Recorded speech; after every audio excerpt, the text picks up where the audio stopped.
Hi, I'm Christie Blatchford, courts columnist for the National Post and Post Media, noted big mouth. Remember, because it's 2015, that was Prime Minister Justin Trudeau's answer as to why he was going to insist on a half-female cabinet.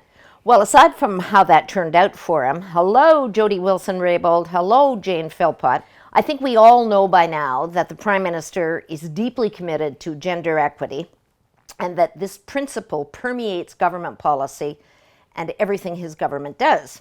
Now, employment equity is certainly a defensible principle, and in most instances is also a benign one.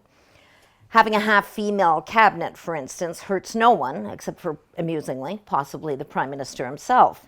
Choosing the qualified female candidate or otherwise designated employment equity candidate over the equally qualified white male does no one harm but the white male. And being one such, he's supposed to suck it up and suffer in patriarchal silence anyway. The government's problem comes when it applies the principle to an organization which isn't a typical government department. And that, I'm afraid, brings us to the Canadian Forces, the military. Recently, I got hold of what are known as processing cheat sheets. These are documents which help recruiters, military recruiters, in the armed forces select candidates.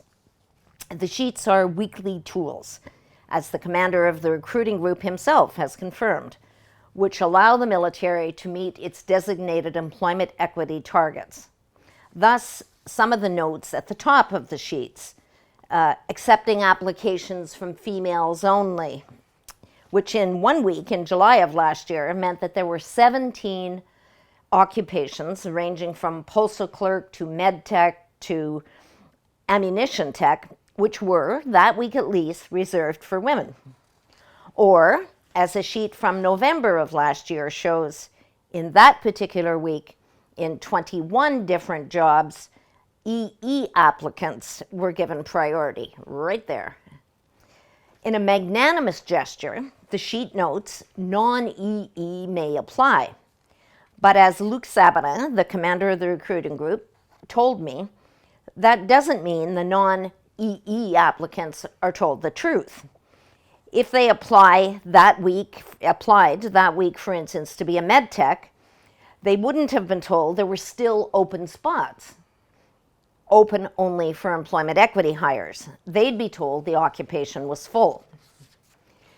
In the military, as in the rest of government, employment equity candidates includes women, visible minorities, and Indigenous. And as the sheets also show, Indigenous applicants are encouraged to write what's called the Canadian Forces Aptitude Test, or CFAT, but, quote, don't need to pass. It says right there. The CFAT is the test which used to be used in combination with a personality traits test as the way to prioritize candidates, because the test has been shown to be without bias, and because in combination with the personality test, it also shows how well people will likely do in the military. And that's the rub. The military, by which I mean Army, Navy, and Air Force, as well as regular full-time forces and the militia or part-time soldiers, is not just another government department. Soldiers, sailors, and air crew aren't just a bunch of bureaucrats.